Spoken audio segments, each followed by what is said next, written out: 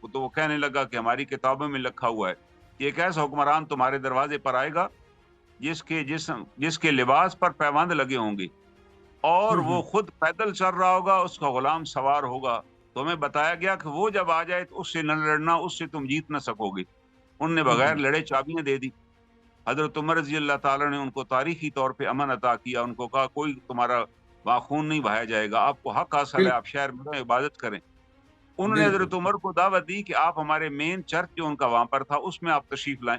حضرت عمر وہاں اس چرچ میں بھی گئے، اس کو دیکھا، اور اس چرچ کے دوران نماز کا ٹائم ہو گیا اور آپ نے نماز پڑھنا چاہیے. تو وہاں کے پادری نے کہا جی ہمارا جو چرچ ہے، اس کا جو گراؤنڈ ہے، جو سین ہے، اس کا کورٹ یارڈ، آپ یہاں نماز ادا کریں، ہمیں کوئی اعتراض نہیں ہے.